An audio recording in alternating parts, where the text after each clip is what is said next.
Guys welcome to my channel. Today என்ன recipe செய்ய போகிறோன்னு வந்து பார்த்தீங்கன்னாக்கா முருங்கைக்கீரை சாம்பார் தாங்க செய்ய போகிறோம். நீங்கள் சாம்பார் செய்யணும்னு ஆசைப்பட்டீங்க அப்படின்னாக்கா முருங்கைக்கீரை சாம்பார் செஞ்சு பாருங்கள். டேஸ்ட் அட்டகாசமாக இருக்கும். எப்படி செய்யலான்னு பார்க்கலாம். பாத்திரத்தில் 1/4 கப் அளவு வந்து பருப்பு சேர்த்துக்கலாங்க. பருப்பு அலசி எடுத்து வச்சுக்கோங்க. இது கூட ஒரு தக்காளி, ஒரு வெங்காயம், 2 பச்சை மிளகா போட்டு ஒரு 1/4 கப் அளவு தண்ணி சேர்த்துக்கோங்க. தண்ணி வந்து பருப்பு முழுகிற அளவுக்கு இருந்தால் போதும். 2 பிஞ்ச் அளவு பெருங்காயத்தூள், ஒரு பிஞ்ச் அளவு மஞ்சத்தூள், 5-6 பல்லு பூண்டு சேர்த்து விசில் போட்டுருங்க. இப்போ விசில் எடுத்து நாங்கள் பார்த்தீங்கன்னாக்கா நம்ம பருப்பு நல்லாவே நமக்கு வெந்து வந்துருச்சு. இதை கரைஞ்சி எடுத்துக்கலாம்.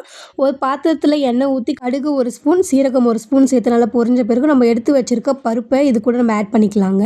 தேவையான அளவு தண்ணி சேர்த்து நல்லா வந்து மிக்ஸ் பண்ணி விட்டுக்கோங்க. இதில் வந்து 1 ஸ்பூன் அளவு மிளகாத்தூள், தேவையான அளவு உப்பு சேர்த்து நல்லா வந்து மிக்ஸ் பண்ணி விட்டுடுங்க.